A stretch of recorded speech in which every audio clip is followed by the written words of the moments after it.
Oh, uno, dos, tres, cuatro. The revolution will put you in the driver's seat. The revolution will not be televised. Revolution. The revolution will not be televised. Will not be televised. Not be televised. The revolution will be. Well, hey there. What's going on, everyone? You're listening to another episode of the Visual Revolutionary Podcast. My name is Rick Stovall. Most of you know that, but I say it nonetheless. But if you don't know that, then you might not also know that this is a podcast where I get to sit down with some of my favorite photographers, filmmakers, and other visual artists and talk about whatever. That spiel used to be longer because I was really driving home that it's a biographical show. And it still is sometimes. It just depends. But on episodes like this with my friend Alex Strohl, I've heard his bio before. You can check it out. It's somewhere in the backlog in the 50s, I think, episode 50 something. It's a long time ago. He's been on the show twice. He joined for a third time. I'm a big fan of Alex and his work ethic, his entrepreneurship, all of it. He's an inspiring guy and an inspiring body of work as well. And a lot's changed in his life. He's a father now. He is a Canon Explorer of Light, Solomon ambassador, so much. He's been a fan favorite, I think. And like I said, one of my favorites as well. So it's good to catch up. He's been working on a project like right next door to me. So hopefully we get to hang out in person sometime soon. Maybe we'll record some of that. Anyway, visualrevolutionary.com.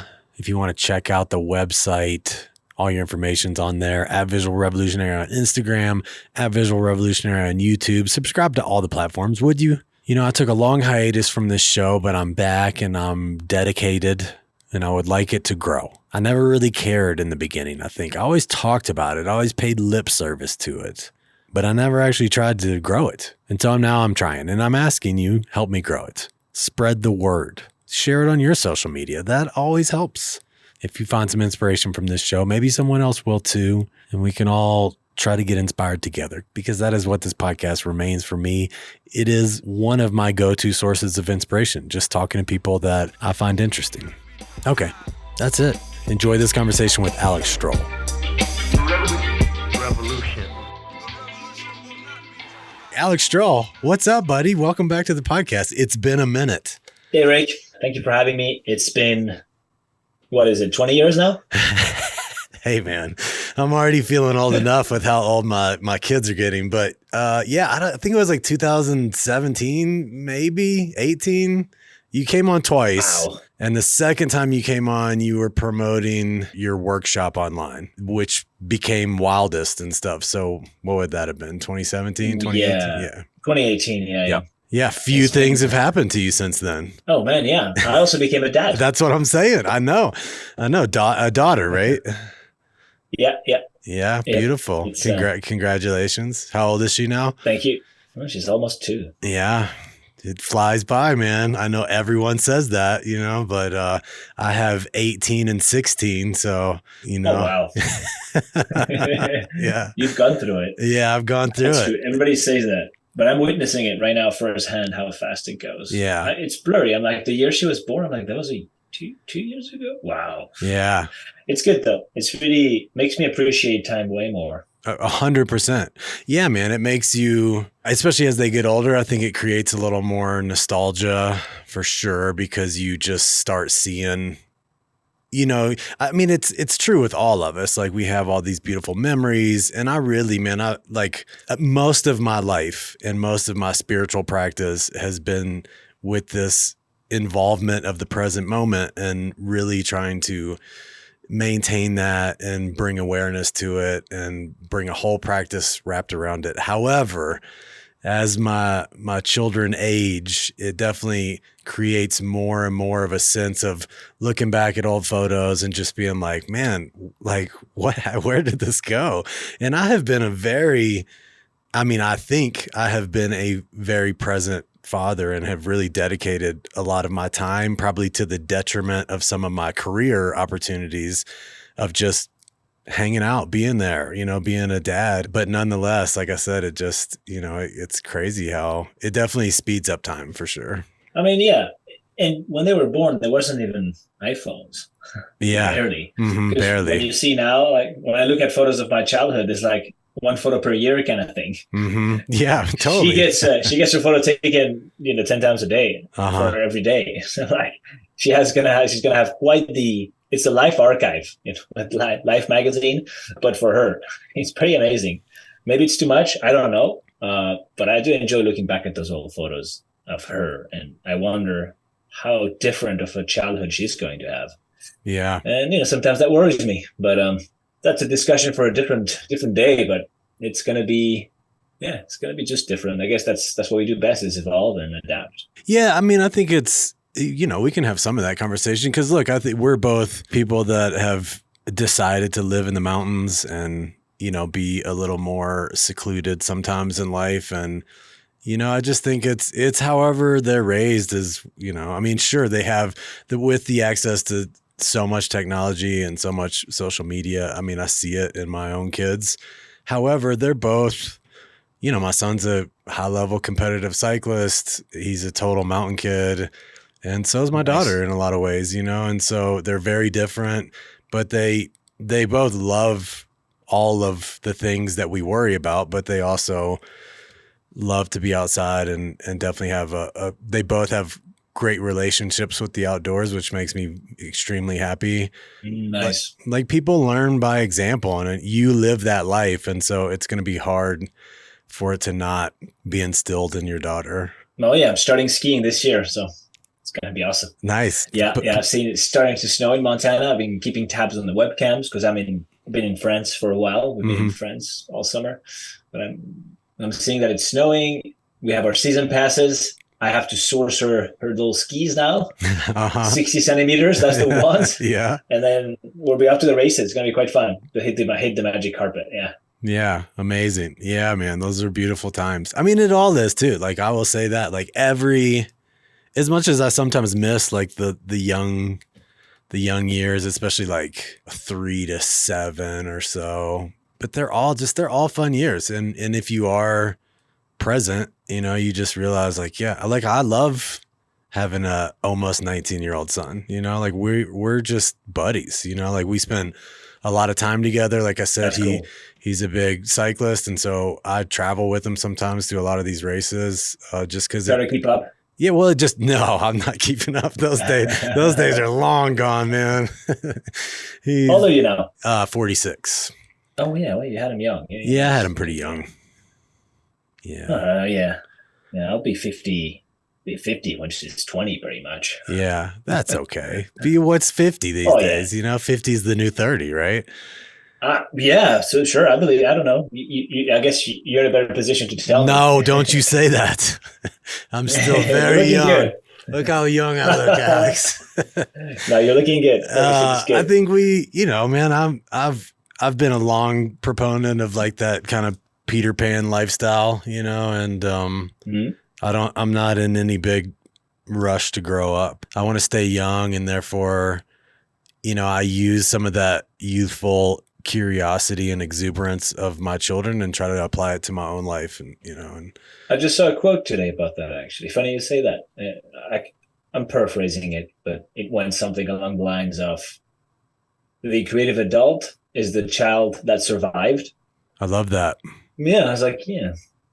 So now it puts it in perspective for our daughter, which is how do we foster the goofiness that she just brings on constantly. So right. I always try to take her invitations, when they come and grab you by the hand and you're busy doing some random task, and like, I must take 2 minutes and see what this world is like that you're going to take me in. And honestly, I never regret doing that. I'm like, that was a good 5 minutes I just took, looking at this rock or whatever it is. Yeah, of course. Yeah. I don't think we do that enough. It's so easy to be like, not right now, buddy. But, taking those times. And this is good to have sort of, to don't have real jobs like we do. Because you can take those 5 minutes, right? Like, all right, I can take 5 minutes. All right. But not more, because then I'm late for my call with Rick.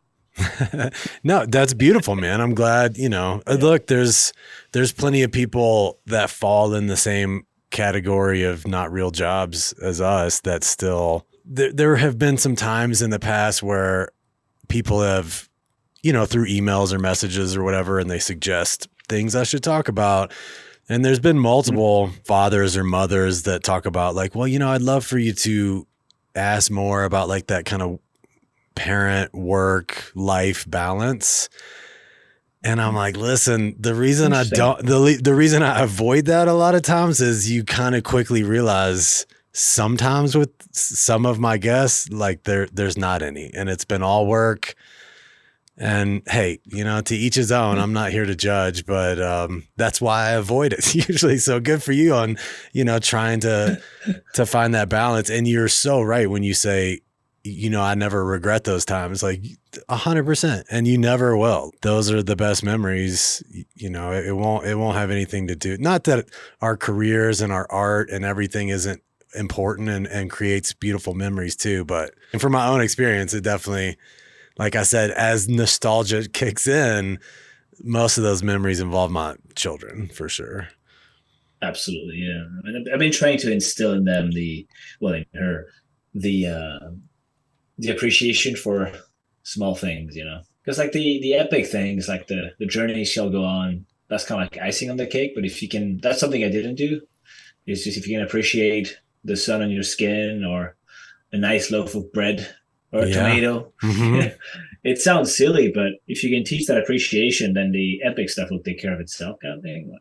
But if you're just chasing incredible things with them constantly, then it might just be unhappy, right? So teaching them appreciation, that's the definition of happiness, right? Is being present in every single thing you do, even the dishes, which every day I have to remind myself, hey, you're trying to race through a stupid task. Like, no. I should appreciate that. That's beautiful. But it's tricky. It's a lifelong practice. But dude, I love that so much. And every day. Yes. And it's like I said, it's something I really try to apply to my own life. But I think especially for someone like yourself, I think it's really important for others to hear that, because so much of the existence that people view of you is the epic adventure, and those are, like you said, that's icing on the cake. But I think sometimes people perceive that as that if I can reach the epic adventure that Alex does, I too could find some happiness. And so I love that you kind of state that, like, no, find the happiness first in the everyday and then do the adventure. One thing though is that the people who live the most extraordinary lives are the ones telling you always to be like, oh no, you have to appreciate every single moment. So sure, yeah. It's a bit of, like when very wealthy people tell you that that money doesn't matter. That's right. From a private jet, and okay. No, I hear you. So yeah, it's always when you have had too much of something that you can put it in perspective for others, kind of thing. Nonetheless, still worth paying attention to and at least trying to lead by example with kids. So I don't know. I really love doing absolutely nothing. Me too. I don't get to do that a lot, but when I can just do that, like spend 20 minutes looking at the sun sitting on a chair, it's quite nice. It's just, you just need some of that. Yeah. At least I do. Just to reset mentally, like think about nothing to come up with your next thing. I mean, that's where when you listen to founder stories and how I built this, similar origin stories. I was in Southeast Asia on this backpacking thing. And then I was thinking kind of randomly about, you're just associating things that you wouldn't associate in your mind because you wouldn't leave the freedom. You wouldn't leave that much freedom to your mind. And I think that's when the best ideas happen, is when you leave room for association of ideas that are non-related. And you have to put yourself in a place, time and a place that allows for that. So for me, it's really going on nothing moments. 100%. Yeah, I love that. And, that is, for me, I think that is one of the biggest drawbacks that I see with like the rise of more and more and more, social media platforms, whatever it is. They're all just, they're stealing our attention basically, and they're, look, I use them. They're great for entertainment sometimes, but I do see in not just young people, like across the board, I see less and less of an ability to just be bored, because like you said, I think through boredom and through quiet and through silence, that's where it all arises. And so if you're constantly just pumping your mind full of everyone else's thoughts, like it's hard to have your own. Well, yeah, if you're in a place where you need to create original work, you definitely shouldn't get your information from the same cesspool that everybody does. Right. That comes down to magazines, books, at least for me, magazines, books, photo books, obscure internet pages that haven't been updated for decades. Mm-hmm. But yeah, otherwise you're just feeding the machine, kind of garbage in, garbage out. Difficult, but easy. It's difficult from a perspective, but easy to do kind of thing. Easy to get stuck in that. Mm-hmm. The apps are definitely, the websites, the social media, whatever, definitely stealing our attention, but we also don't have to partake. People always ask me, how I not become addicted to using social media, but I don't know. It's kind of a moderation thing to live by. I guess I do the same thing with everything. Yeah. But yeah, listen, yeah, we all look at our phones sometimes, but I don't know. Sometimes it's good to go for a walk and kind of forget it. I do like to leave it behind as much as I can.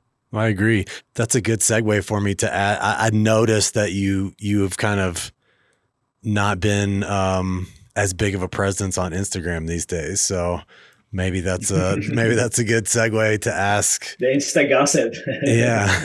yeah. I really like watching it.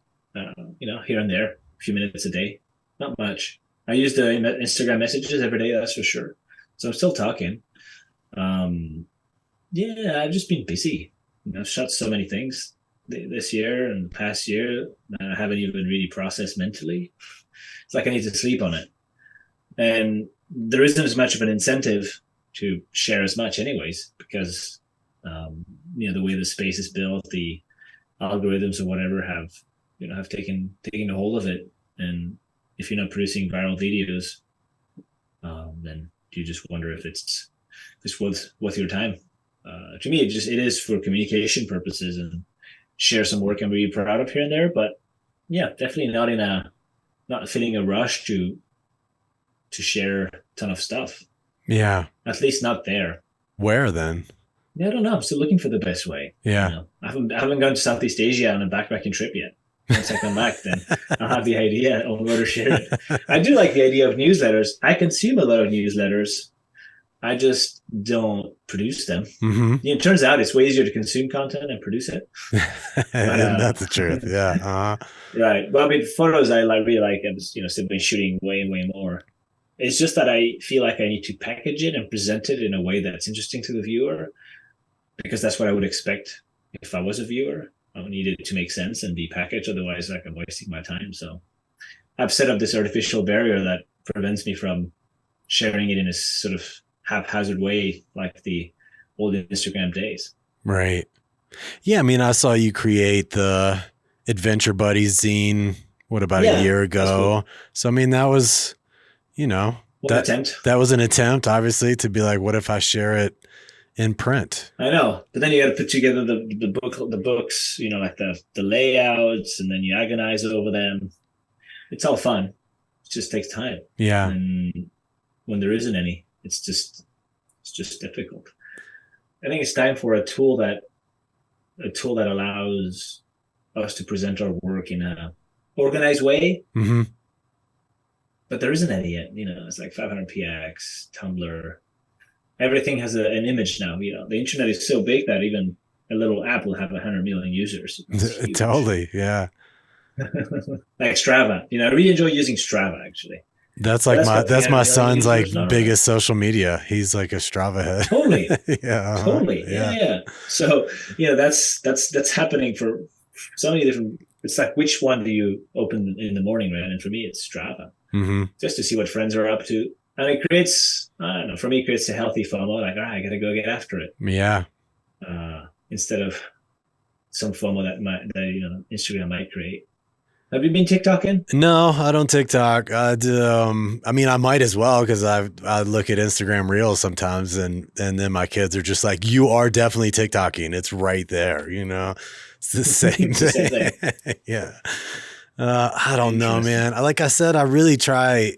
I I struggle to care, honestly. I mean, I think I've managed to be professionally, at least, like in a niche that really it never mattered. I mean, like I would post and it just never created any kind of work traction. Like it would create some buzz sometimes, but it never moved the needle for me. And so I always struggled, like, do I care about this? Like you said, I do digest a decent amount of it. Like there's some great accounts out there that I thoroughly enjoy even.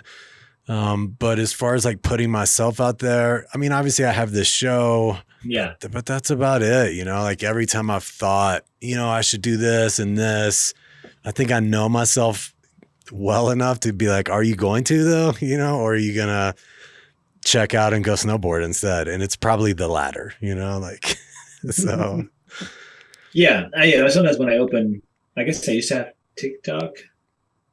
No longer though, but when I opened it, I was like, what's gone wrong in the world? Like, what? Yeah. Like, and that's where, I look at, where we're sitting next to, like, man, I'm getting old. That's when you see it. Like, I don't know. This is not the pinnacle of human potential right here. Yeah. What's happening on this TikTok thing.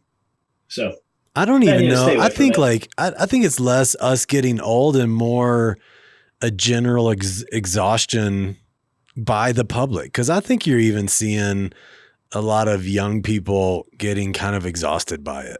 I don't even know. I'd love to hear from, if you're 14 years old, let me know. Yeah. I really want to know. Do you use TikTok? How does it make you feel? Maybe it's fun. Maybe it's great. I don't know. I can't say. I can't remember when I was 14. Mm-hmm. I don't know. I don't think anybody finishes a TikTok rabbit hole like and 2 hours later feels really good about themselves, I can't say I've never done that. So yeah. Whenever I scroll more than once, when you watch a reel and it suggests you a new one, mm-hmm. That's the sign for me. I'm like, all right, we're out. Good for the machine you. is feeding me the new one already. Like, yeah. So I never watch more than one reel in a row because I'm like, that is bad. Yeah. So what do you said you spend your summers in France? Yeah, this one at least we did. Yeah, uh-huh. In the southwest coast, Biarritz by the ocean. And it was nice. Yeah, when you have kids, you want to see family. Yeah, family wants to see you, kind of thing. We used to not have that problem. We would just be far away and doing our thing. But when the kiddos are here, you got to be a little closer to the family. So yeah, we rented a house there for the summer. Been looking at purchasing one sooner or later up there on the Basque Atlantic coast. Mm-hmm. It's really nice. It's as good as it gets, I think. You have the vibe of California with the food culture of France and Spain and Basque, the ocean, big waves, and the Pyrenees to go skiing an hour and a half away. So mm-hmm. Good luck finding something better. Yeah, it's gorgeous. I've never been. I've only seen pictures and, like I said, my son's really chasing that European life right now through cycling. And yeah, it's big here for sure. It is. I mean, it's night and day. It is growing, and you're seeing a lot more American presence on the podium and stuff, in cross country and the world tour cycling and stuff. But it's still, it's like being a soccer player here and then trying to play football in Europe. You're like, maybe like. Good luck. It's a good analogy. Uh-huh. Definitely a Euro sport for sure.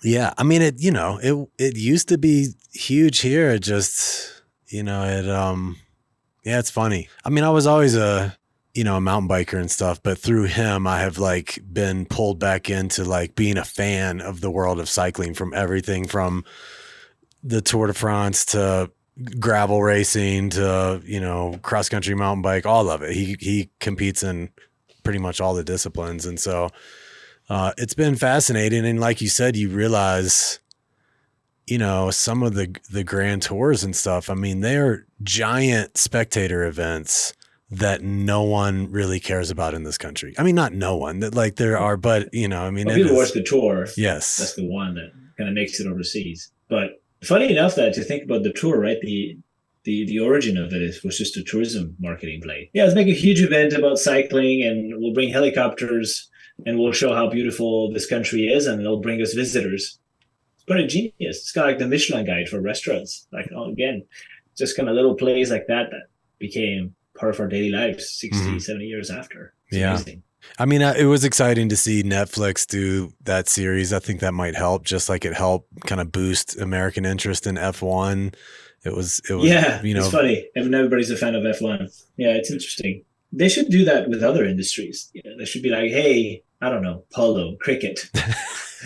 Yeah. Pay us 100 million and we'll make a series about your sport. Right. Like the Cricket Lobbying Association of Birmingham or whatever it's from. it would make a lot of sense, because whenever they bring a show they make a show about a sport, it blows up, right? So yeah. They definitely have that power now to make things zeitgeist. Do you get pulled at all? Like because, you've spent, how long have you had your place in Whitefish now? It's been a while. I mean, since the first time we talked, I think. Yeah, it's been since 2018, yeah. 2018, yeah. So, I mean, as you kind of move back and forth like you're doing right now, do you feel like your heart's more in one place, or are you able to just kind of adapt and be, a child of the world or whatever? I think our time in Montana has been wonderful. And I feel like I'm not as excited about going back there. Definitely for the skiing and those things. But once the skiing is finished, then it starts to get busy with the summer season, and kind of want to be somewhere else. I feel like I've seen so much of it that I'm really content, and it always be this sort of Genesis place for me. But I'm ready for a new chapter, honestly. Yeah, I don't know. I'm considering, because, Rick, that opportunities, I mean, that, but opportunities are attached to people, right? And if you were closer to the sort of the heart of where things are from, like if you just were to take a North American perspective, there's West Coast, East Coast, New York, LA, San Francisco, I do feel like I enjoy a lot meeting people, right? And I feel like I would meet more people in one of those cities, right? So I've been thinking about that. What would life be like if I was close to one of those hubs for 6 months of the year? Who would I meet, right? So that gets me really excited and fired up. I don't know. SF, New York, what do you think? I couldn't do either. I love both of them. I mean, I really do. 'Cause I shoot in New York I used to shoot a lot there. And I love the energy there. And you're right. I always saw, as far as like that creative community aspect, when I would be in places like that, I would be like, that is what I'm missing of being in the mountains. Like I have a core always group good of energy, man. It's amazing energy. For me personally, a quiet life is where it's at. I love the mountains, and I love smaller towns. I like the kind of sleepy energy of a smaller place. Me too, but I'm just wondering, what would it be like? Yeah. To change it up. That's where breakthroughs happen, right? Of course. Switch it up. You know what you like. I know what I like. Obviously, I want a small town with no red lights. But what if it was the opposite? And what if you were in a really cool neighborhood that makes it feel like a small town, but then you have all these different people building all these different things you could meet? It gets me fired up, man. Yeah. I mean, dude, good on you we early as we started talking, we were talking about evolve and change and, growth. And, that is, it's typically the way we kind of grasp onto comfort. A lot of times that prevents true change, And so look, I might be grasping too tightly to the comfort of a small town, maybe not, I don't know. But like I said, I think that's amazing to just be like, yeah, I don't know what would that look like? And if I don't like it, I can just move again, that's beautiful. Yeah. You definitely have to give it a fair shot, at least a year. Yeah. I've been playing with that. Some moves will be made. It's also nice to be close to a proper airport. Yeah. Yes. That I have, at least we have in this small town of Eagle, we have an international airport, which is very helpful because I can just jump on a plane here and fly out. Or I flown into Eagle. Yep. It is nice. But sometimes you have to go to Denver. Yeah, I do have to go to Denver sometimes if I need a direct, because I like direct flights. If it's snowing, you're like, do I need to leave 7 hours before my flight? Kind of thing. Yeah, so it's all these small town things that I'm like, what if you remove all these things? Well, we have at least another year till our little one goes to school, so that's a year to try and experiment. Yeah, figure it out. Oh, totally, man. I mean, because that's the thing is, and it's not that you're not able to, but for us, like once our kids kind of got older and established, we were like, all right, we're not going anywhere. You know, like we're going to stay It's here way and harder, let them. way more friction when you have that. Of course. You know, but at this point, Gotta look, think I've wisely. got basically 2 more years till my youngest graduates high school. And then we kind of, who knows, you know, we'll probably And stay, it goes to honestly, you know, Bali.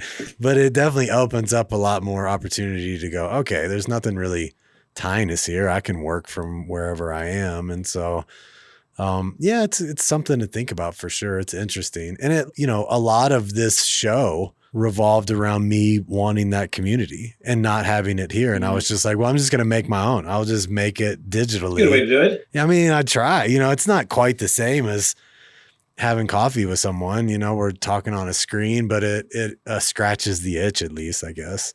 Yeah, you found a good fix. We should probably have a talk in 1 year, see where we landed on that. Yeah, we should. You might have the New York City behind you or something in the background. Yeah, you know, with some coffee. I'll just have a full-on East Coast accent. That's not happening. Oh, damn it. Yeah. I'll try. What about, can you talk at all about what do they call it now? The Sienna Club? Yeah, Sienna Valley Club. Yeah, Sienna Valley Club. Now. Yeah, it's right down the road. Uh-huh. Well, Sienna Valley Club is it's keeping me busy.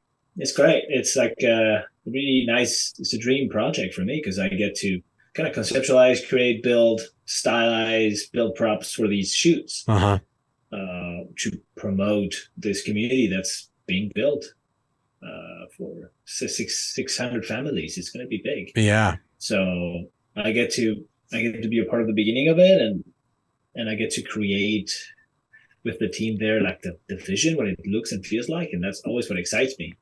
So, and it's interesting because when they first contacted me more than a year ago, it's like, what do we show? There's nothing built there. There's only fields. Right.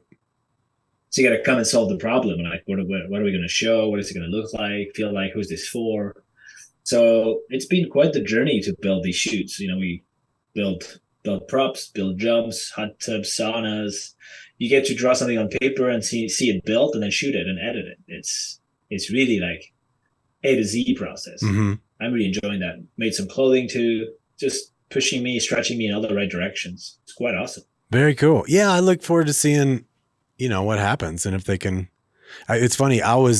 I actually shot some of the early marketing for the original concept years ago, which was Brightwater. No way. Which failed. Yeah. And so I was tied to that project. So when I started seeing some of your photos, I was like, God, that looks familiar. Like, where is he shooting? You know? And I was like, oh, I know exactly where that is. It's right down the road. There. Yeah, I've definitely been there. Yeah, it's beautiful out there. I mean, if someone can make it work, it's a gorgeous location. You know, it just it's trying to get people to come, I guess. They have a vision. Yeah. They have a vision. Yeah, it's going to be quite grand. Yeah, it's a long-term project for me. Those are the best clients sometimes, you know, those clients where you can really just form a relationship and a friendship. And, you know, I've been lucky enough to have some of those in my life to where I look forward to most likely shooting for them every single year, you know, and you just think, I love this relationship. We've become friends, but not friends enough that they complain about my rate or anything, you know, like we're good. It's a great friendship. It is nice to be given creative freedom and sort of license to operate that creative freedom. Yeah. It's rare. Those kind of gigs don't come every day. You staying pretty busy in the commercial space in general, or? Yeah, work with Salomon a bunch. I saw that. Canon. Yeah, Explorer of Light now? Yeah, Explorer of Light. Uh-huh. Yeah. Yeah, there's always these shoots, you know, the Prada recently. Mm-hmm. This group of hotels in St. Moritz in Switzerland. Might go back there in December. Yeah, that place looks beautiful. Yeah, that's great. Yep. And it's interesting that that's what kind of Aspen and Vail are trying to be, right? Yeah, totally. Yeah, they can't actually decide what they want to be, but yes, originally I think they had like a vision of that. Uh-huh. It seems like they're trying to bring that there, at least in the Genesis, and still now when I see some of the events they're marketing, like some après-ski, bougie things in Vail and Aspen, and your mountaintop drinks with a bar with music. I'm like, this looks like St. Moritz kind of event, minus the fondue. But yeah, it's been a good year. I think some other folks have had a tougher year. Seems like in the industry. I don't know. What have you heard?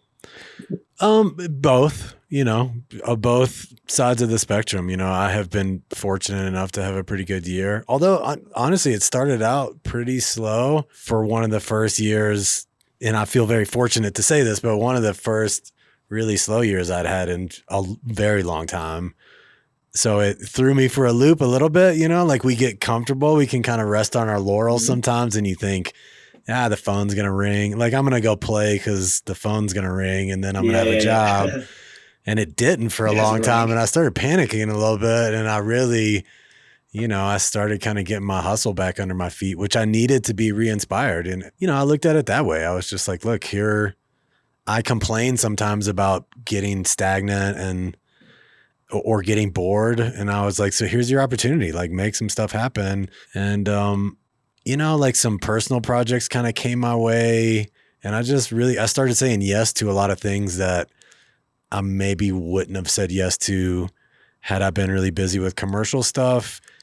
And a lot of it was outside of what I'm known for doing. And it was great, man. It was a great opportunity to shoot some other stuff. I led a meditation retreat. I did a bunch of stuff. So it was cool, man. It was, that's cool. It was outside of the wheelhouse, a lot of it. Yeah, same. This year I did some of that for sure. Like shooting for the hotel group, 5-star hotel interiors. Yeah. Amazing. Want me to shoot those? Oh, give it a try. Because it's, there was a mix of outside stuff, activities, spa, and then inside things. All right. Well, turns out great, but I had to really slow down and use a tripod and lights. It was quite awesome. I also recently hosted a retreat in the south of France, in Ardèche, a photography workshop / retreat. We call them retreats, but people are so beat down by the end, they're so tired. It's hardly a retreat. It's more like a race. Right. But we like to call it a retreat, at least. We package it as a retreat, but the talent was through the roof this year. It's hard to criticize the work, but it was nice. We took him out to see people they would never meet. First off, they would never be here in Ardèche. The guests. There was 8 guests, 8 students, photographers. They would never be here because nobody comes here. And then they would have never met these people that we took him out to see. This farmers, canoe builders. So there were some Salomon athletes. There was just this smorgasbord of things to shoot for them. That was like if you were to see their photos, you'd have a hard time believing they did that in a week because there's so much variety, both geographical and in the talent and the light and the weather. So, I packaged these as a portfolio building retreat, and they did build strong work. Yeah, it was really mind-blowing this year. Yeah, I saw that you had done that, and I saw on your website that you had offered quite a few, and looked like I do one per year. That's amazing. Yeah, discontinued the Montana one because I was feeling like I'd shown what I wanted to show there. So it's like, I'm not a tour guide. I don't want to crack the same joke in the same spot kind of thing. So once I've shown, the Montana one has done its thing, and now it's time to bring it somewhere else. So the interest was so strong for this one. I didn't think it was going to happen because it's like, nobody's heard of this place, Ardèche. And people sign up en masse, and we had to filter through the applications and just narrow it down to 8. So there's room to make one in the next year and the next year. I probably run out of things to show them. Well, it's beautiful, but like I even saw like through, some of the copy you had posted, like, you can meet and photograph local farmers and athletes, and yeah, that's amazing. Yeah. Like I like that approach, and it's not just like a strictly location approach.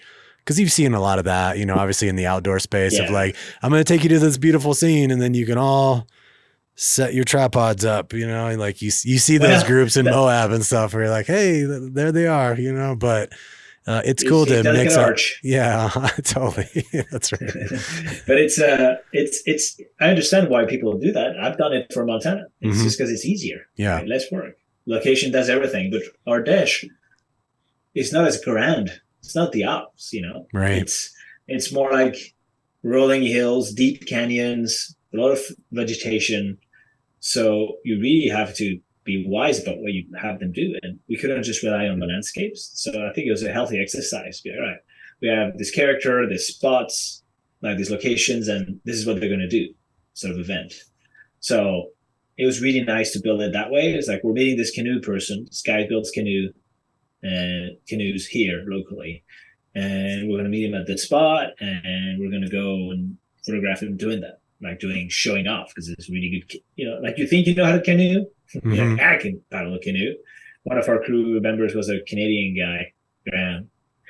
And, as a Canadian, he knows how to paddle a canoe, obviously. And until this guy showed up, and the canoe builder really showed him up, and it was amazing. It was like watching a swan rally a canoe through a river.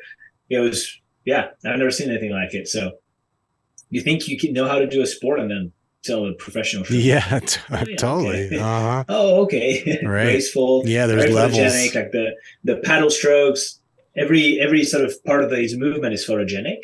So that was the main point for these guys. I'm like, guys, I can take you to beautiful spots, you meet these people, but what you have to remember is that what's really important is to bring the talent that knows how to do that thing you're photographing, because then it makes your work so much easier. Yeah. If you want to shoot trail running, if you shoot athlete trail runners versus amateur trail runners, not the same shoot at all. So I hope they left with that, meaning that if they want to shoot something, better get the best person at it, because it makes your work much easier. Some characters, one of the characters, Philippe, who owns the farm and a sort of restaurant on a mountain. I told them from the beginning, like, this guy, he doesn't want us there. He doesn't want us taking photos of him. He doesn't want us wasting his time. He pretty much wants us gone. Okay. And sometimes you have to shoot people like that. That's part of the job, right? You don't always have people who want to collaborate. So he was our wild card because it's like, this guy's a farmer and he didn't want to be compensated for his time. He's like, I don't want any money. I'll show you guys around the farm, but let's make it quick. Mm-hmm. So that was the setup for them. I was like, guys, this is it. Sometimes I'm in this position where I'm shooting somebody who doesn't want to be shot. Mm-hmm. So whoever's got the best people skills will get the best photos. So what a I think great they appreciated the honesty here. Yeah, where Philippe didn't, he just was trying always to get away from us. Like, all right, guys, I gotta go do this. Like, wait. So we kind of kept him on a leash for 4 hours, but we got really good photos of him, and they got to see what it's like to work also with talent who's difficult. Yeah, doesn't want to be there. Talent. Yeah, they had 9 out of 10 of the shoots. They had talent who was there for them and had all the time in the world, but they needed one that was like, go, go, go. Mm-hmm. Just to keep them on their toes. It's not always that easy. That's great. Wow, what a great idea. Because, I mean, it's so true. I mean, there's plenty of times where you're on a paid shoot and the talent still doesn't want to be there. And you're like, come on, just like, not really. Help me here, And they're like, I do not care about your photos. So just, pretty much. take the photo and go. But your mission is to manifest those photos you have in your head or you're seeing into reality. So you can't let anything get in the way. Nothing can get in the way of that. Yeah, I love that. Here's something I want to ask, and it's funny because I listened to your most recent interview with Chase, and I was like, man, I think Chase stole my question because I've been asking this question for a while. Yeah, he stole your question. I was like, yep, I had that one first. I'm going to claim copyright to that question. He phrased it a little different, but it is something, I'm curious about, someone like yourself as you've started from those early days of like being hungry and not even necessarily wanting to be a photographer, just wanting to be an adventurer and take photographs and tell the story, to building an audience and building a career and, really establishing yourself in the space so much. So, a Canon Explorer Light is an amazing title to have, they don't pick that many people. And so as this evolution of your career has taken place from your younger days to now, do you think your definition of what you would call success has changed? Like the things that you look at and say, this means this feels like success to me. And it doesn't even have to be tied into photography. I'm just wondering, like, as you've gotten older, as you look through your life, I know that would I look out and see like, ooh, this kind of feels successful to me has changed drastically, in the last 20 years. Yeah. For me, listen, the reason I got into this field of work is to have freedom. So to me, success is measured not necessarily by the appreciation others have of you. Definitely plays a part, right? Is everybody wants to make work that's recognized. That's just human. But to me, success is really a daily thing, and it's doing what I want whenever I want. So photography, I just happen to be naturally inclined at it because I've always been a visual person. I kind of see the world in shapes and contrast of light since I was a kid. I'm very observant, attention to details that sort of are not important, but they become important once you photograph them. Once you manifest them, they're important. People, that's the main thing. When I go photographing other people, they oftentimes that's what I'll hear the most is like, man, I didn't see that happen. You know, and I didn't see that tree or whatever. It's like the small little things that you're not looking at. That's where I'm looking. That was just a natural quote unquote gift. And I've just used it to its full potential, really. But if I'd been good at cooking or driving Formula One or whatever, I'd be doing that. I just picked the path of least resistance, just like water does down a mountain, right? Mm-hmm. So I just got incredibly lucky. It was the right time, right place. And I kind of leaned into my strengths. I kind of raced my strengths, you know, and it kind of took me here. So to me, success is just a daily thing, or it's like, man, so happy that I get to do this thing, and it's doing what I want whenever I want. Mm-hmm. That's the total freedom is what I seek.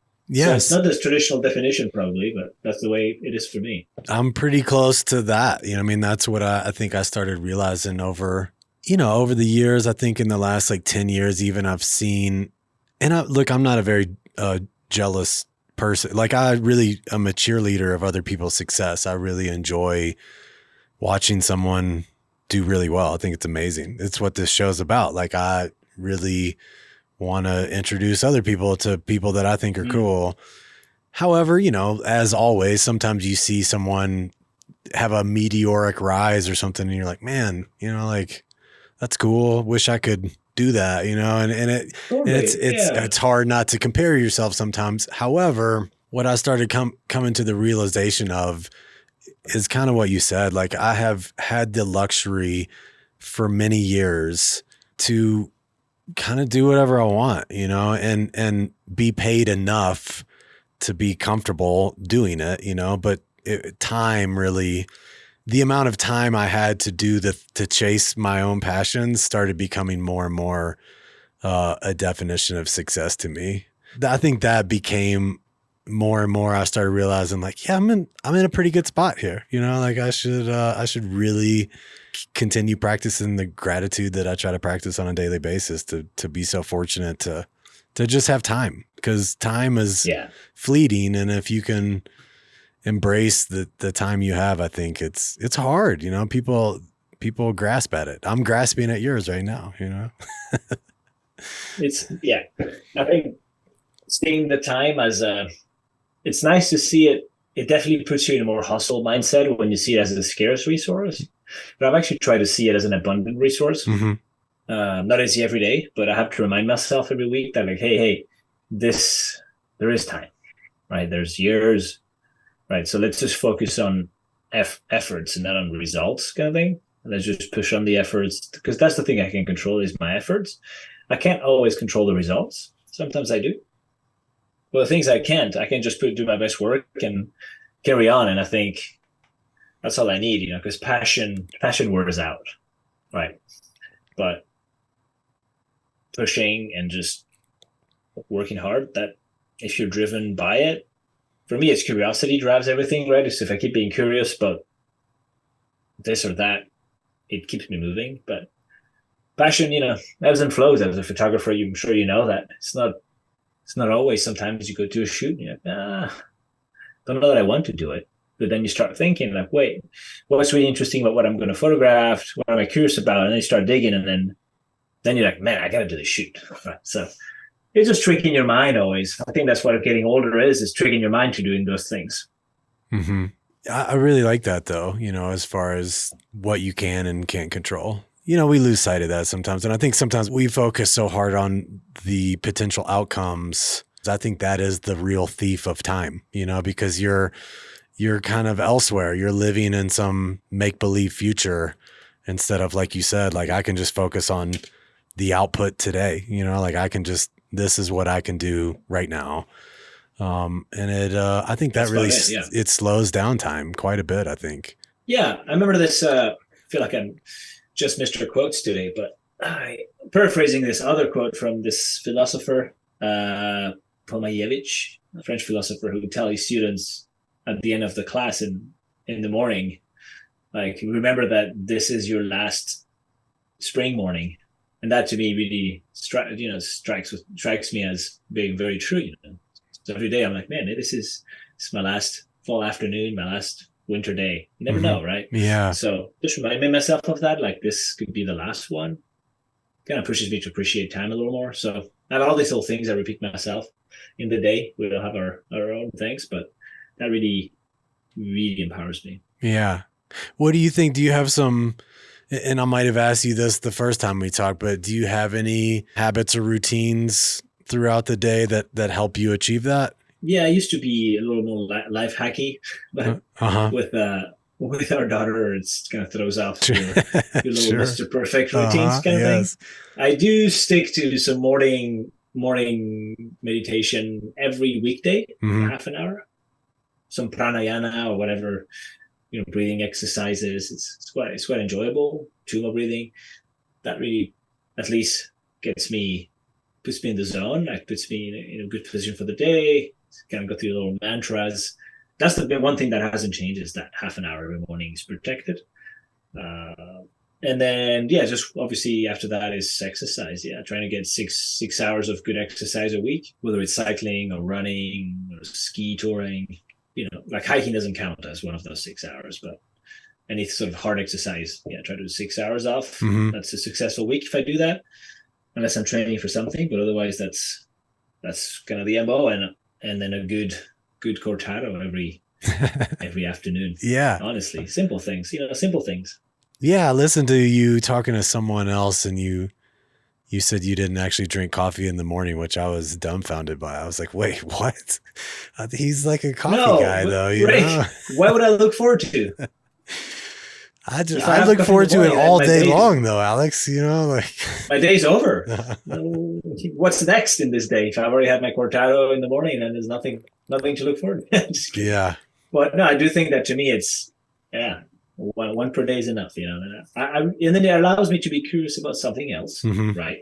So then I was like, what would I drink? Then I started drinking green tea years ago, like 8 years ago.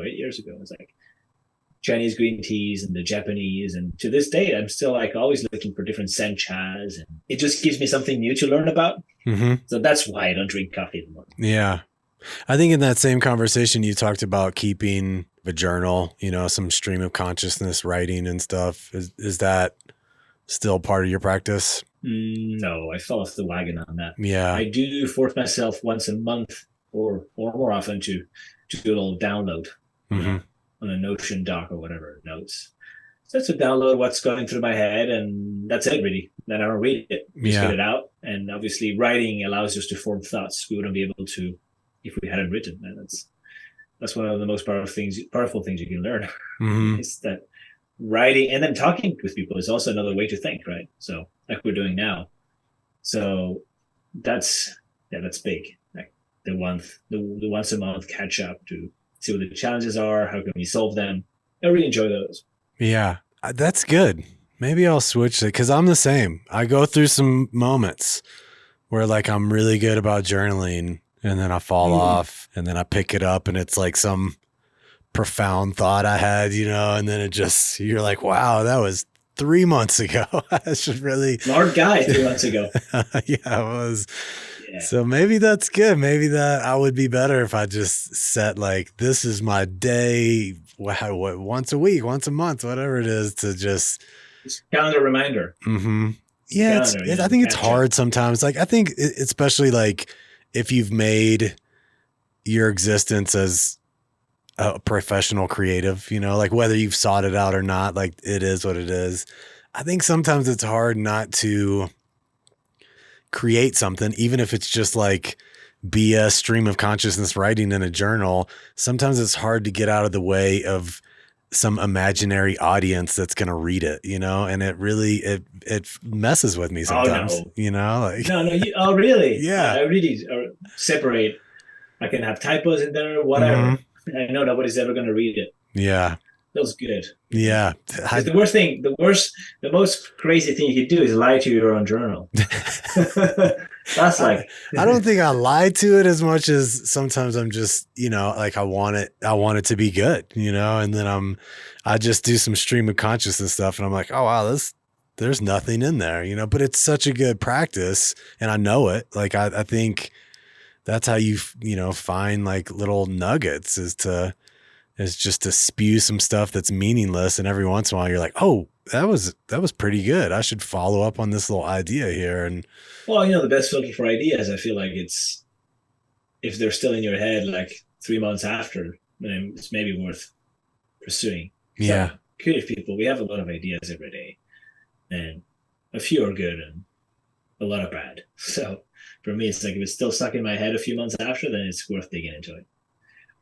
And sometimes you have one that's too good not to act on it, but you kind of know that you're not going to act on this. Yeah. What does it look like because I know you do a lot of personal projects, you chase a lot of big ideas that you create on your own, and maybe they become part of then maybe they get attached to another brand, you know, but you are the one that came up with them, and whether you pitched them first or sold them later, you know, what does it look like from kind of paper to execution, as far as, do you have kind of a level of organization that allows you to be like, okay, this is an idea that keeps coming back. So like, I need to make it happen. I think that's the hardest part for people sometimes, is like that making it happen thing. Like for most people, it never does, you know, they just have the idea and that's where it lies. That's my favorite part. My favorite part is making it happen. So I gotta be careful, because then you start on too many ideas, right? I like to put an end to the idea or to the experiment, right? Like, we're doing this for 3 months or three of those things in the series. Like from the beginning, setting up a cap, then you're like, all right, I'm accountable to make 3 of these things. 3 of those, if I want to meet, you know, craftsmen, it's like, all right, I'm going to meet a canoe person, a baker, and a stonemason. Okay, I got 3. Let's go. It's defined. I can do it, and then look back. But if I'm like, oh, I'm going to document all the artisans in my neighborhood, then it's no end to it. So you might never start.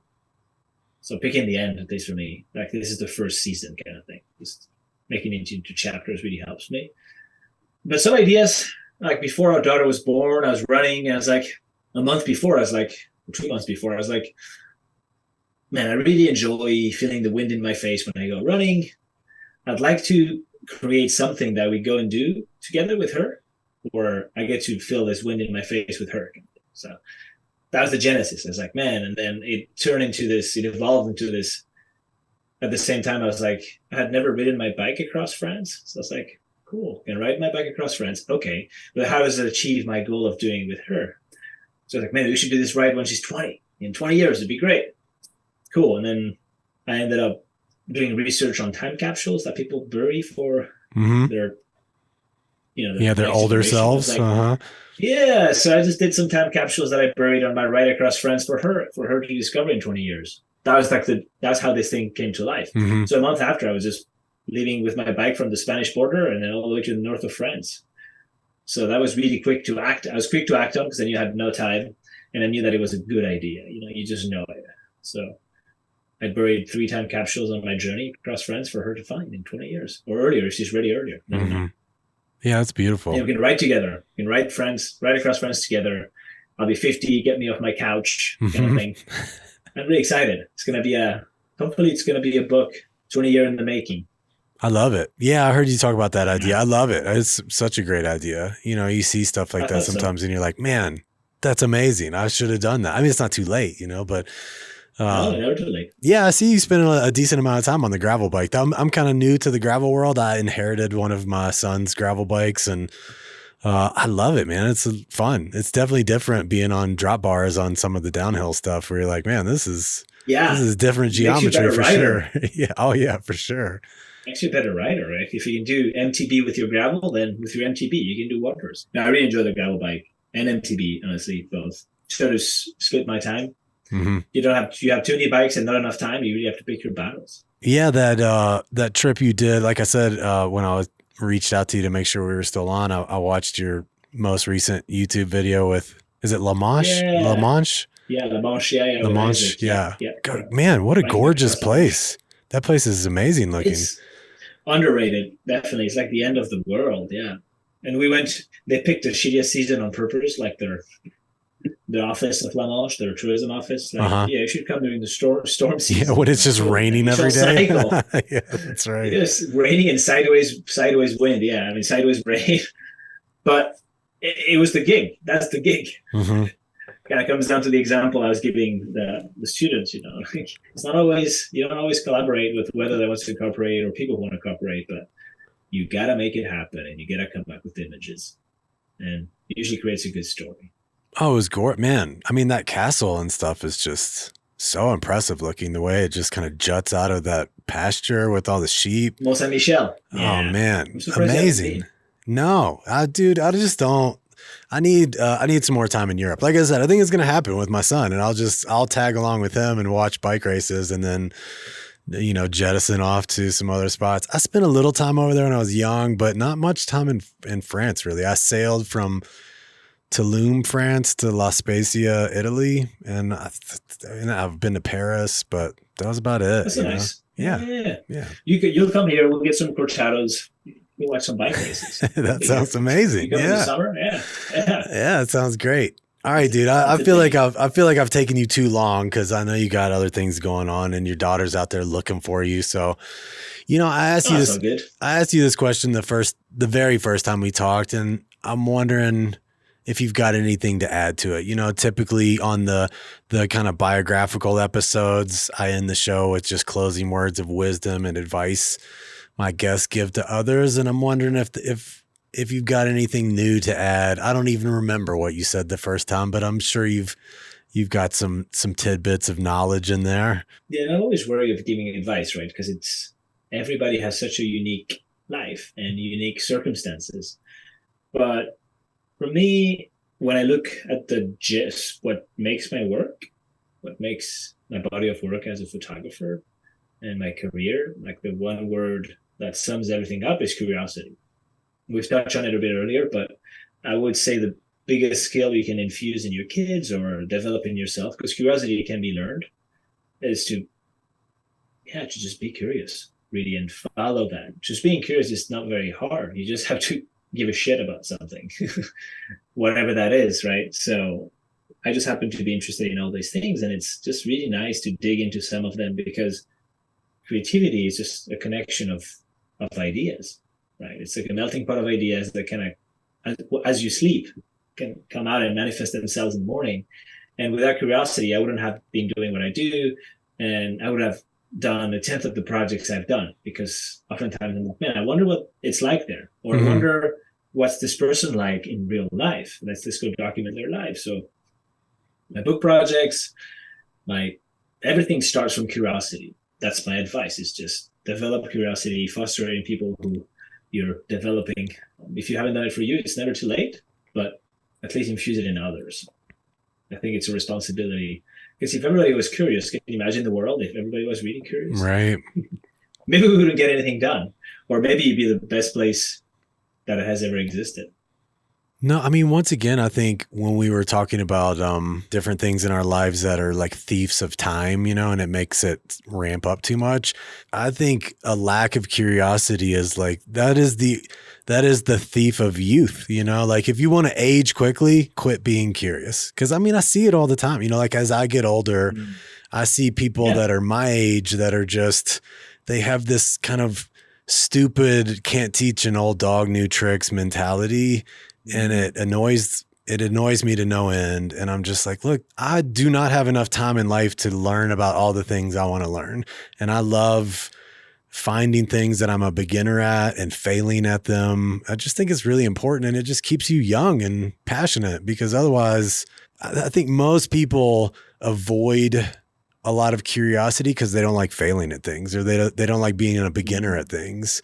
And so they just get really comfortable and they stick with that thing and they do it forever. And suddenly they're 50 years old or whatever. And you're like, hey, you can still learn new stuff, like it's not too late.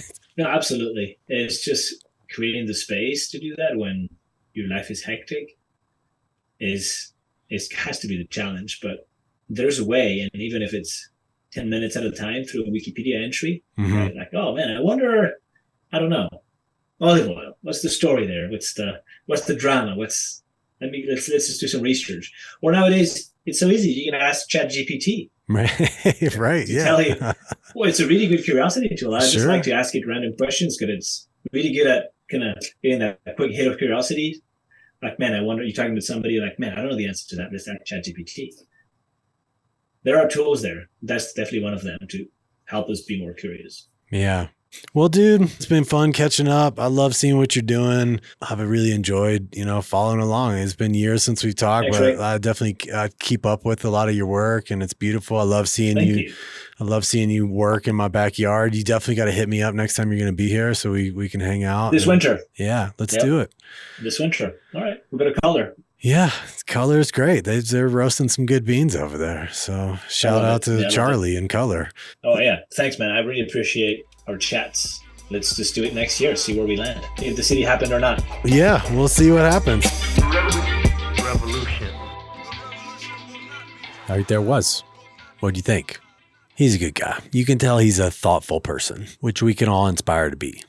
Like thoughtful, present, as we discussed in the conversation. But that's it for another episode. I hope you enjoyed it as much as I did. Once again, visualrevolutionary.com, at Visual Revolutionary on Instagram, at Visual Revolutionary on YouTube. Help me out. Subscribe to those platforms. If you're really feeling it, there's some merch left in the store, I think. Not much, honestly, but I'm going to do some more runs soon. I'll be back soon for another conversation. Until then, I'm out. Peace. Revolution.